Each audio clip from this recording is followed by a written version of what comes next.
आने वाला पीढ़ी याद रखेगी जी कि एक समाजसेवी रविंदर यादव भोपतपुर पंचायत में थे।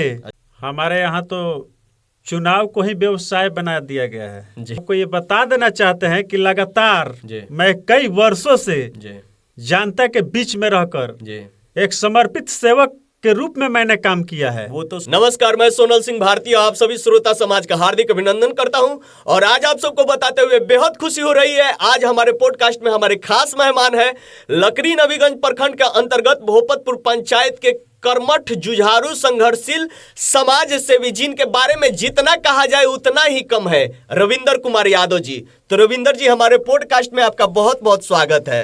आपको भी सोनल जी बहुत बहुत धन्यवाद और आपके माध्यम से जितने भी श्रोता देख रहे हैं सबका मेरा नमस्कार प्रणाम। मेरे भोपतपुर पंचायत के देवतुल्य जनता को मेरा प्रणाम है और छोटे का आशीर्वाद है। अच्छा रविंदर जी, सबसे पहला सवाल हमारा आपसे ये है कि हम सोशल मीडिया के माध्यम से हमेशा देखते हैं कि आप समाज के प्रति एकदम एक्टिव रहते हैं। जैसे मान लीजिए अपने खर्च से डॉक्टरों को बुलाकर लोगों का मुफ्त में इलाज कराते हैं, वो चाहे सड़क हो, चाहे बिजली हो, चाहे थाना हो, अस्पताल हो, हर जगह आप समाज के प्रति एकदम समर्पित रहते हैं। तो इसका रीजन क्या है, कारण क्या है? देखिए सोनल जी, समाज सेवी होने के लिए जी त्याग और समर्पण की भावना होनी चाहिए। जी और कारण क्या है, जी आने वाला पीढ़ी याद रखेगी जी कि एक समाजसेवी रविंदर यादव भोपतपुर पंचायत में थे। अच्छा और इसी भावना को लेकर के हम अपने समाज में रह करके अपने समाज की लोगों की सेवा करते हैं, जी ताकि आप भी इस बात को जानते हैं जी कि हम लोग पैदा हुए हैं जी तो जेब ले करके पैदा नहीं हुए हैं सही और बात है। जाएंगे भी तो जेब में कुछ ले करके नहीं जाना है। जाना है तो एक समाज में ऐसा पहचान बनाइए जी ताकि आने वाला पीढ़ी आपको याद करे। और आपको बता देना चाहते हैं, जी हम एक बहुत साधारण से परिवार के बच्चे हैं जी और हमारे गांव के लोग, हमारे समाज के लोग जी सभी हमको जानते हैं जी कि हमारा चरित्र, व्यवहार, हमारा इनकम, जी तो मेरे पास में उतना कोई बड़ा इनकम है नहीं। जी एक सेवा भाव के माध्यम से अपने लोगों के लिए जी जो हो पाता है, जी हम हर समय समर्पित रहते हैं, आजीवन समर्पित रहेंगे, ताकि हमारे समाज के जो भी जी अंतिम पायदान पर रहने वाले लोग हैं जी वहां तक मेरा सहयोग पहुंचे। जी और एक बात और है, जी परिवार और समाज सेवा, जी ये दोनों को बैलेंस करना सबसे मुश्किल काम है। सही बात है। तो परिवार को आप अगर सही डायरेक्शन में लेकर के चलिएगा तभी आपका समाज सेवा सार्थक होगा, नहीं तो नहीं हो पाएगा। अच्छा रविंदर जी, हमारा दूसरा सवाल आपसे ये है, भोपतपुर पंचायत में अभी तक बहुत से मुखिया हुए, तो उनके कार्यशैली के बारे में आपका क्या विचार है, आप क्या कहना चाहेंगे? और भोपतपुर की जितनी भी जनता है उनमें आपका भी काफी चर्चा है, लोगों के मुंह से ये भी सुनने में आ रहा है कि आप भी मुखिया पद के लिए चुनाव लड़ सकते हैं, तो इसके बारे में आप क्या कहना चाहेंगे? सोनल जी, हमारे भोपतपुर पंचायत के जी सभी सम्मानित जनता ने जी किसी को एक बार मौका दिया है जी और मेरे पंचायत की महान जनता जी इतनी समझदार है कि 5 साल के बाद में दूसरे, अगर आप बेहतर काम नहीं किए हैं तो दूसरे टर्म आपको जीतने नहीं देगी नहीं चुनाव। देगी।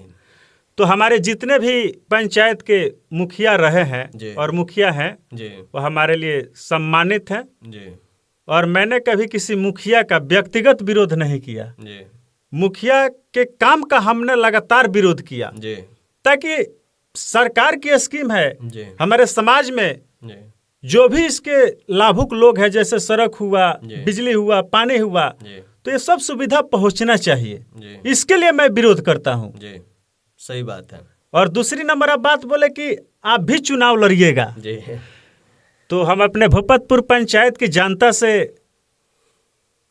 एक बैठक करा करके जी और ये जानना चाहेंगे कि उनका मत क्या है। मत क्या है, जी।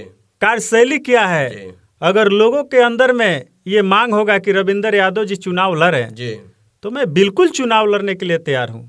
अच्छा रविंदर जी, आप हमसे ये बताइए, भोपतपुर पंचायत में मुखिया पद के एक से बढ़कर एक दिग्गज प्रत्याशी है, एक से बढ़कर एक पैसे वाले मुखिया पद के प्रत्याशी हैं, ऐसे भी प्रत्याशी हैं जो 2 बार 3 बार से लगातार चुनाव लड़ रहे हैं, और आप एक गरीब साधारण परिवार के लड़के हैं, तो उनको छोड़कर और आप में ऐसी क्या खास बात है कि भोपतपुर की जनता आप पे विश्वास करेगी?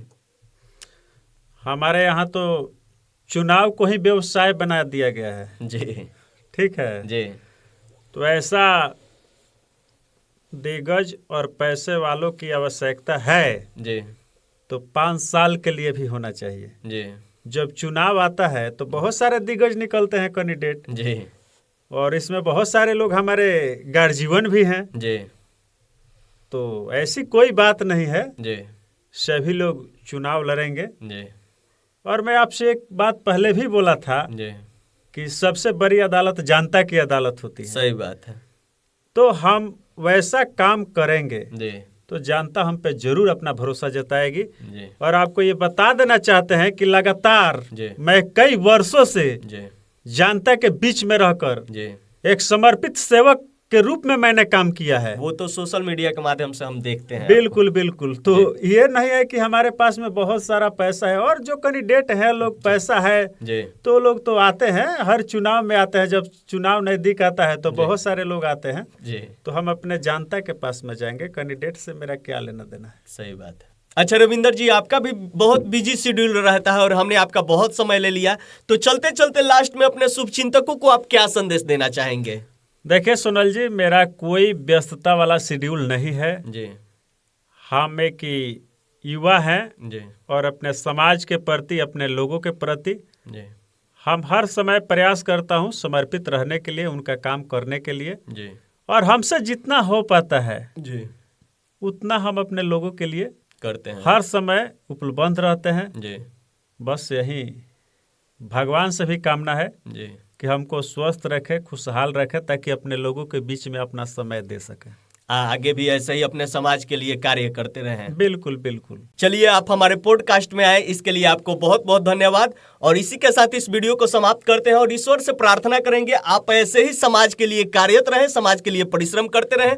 और मिलते हैं अगले वीडियो में, तब तक के लिए जय हिंद, जय भारत। और आपको भी बहुत बहुत धन्यवाद। आपके जितने भी दर्शक हैं, मेरे तरफ से बहुत बहुत धन्यवाद।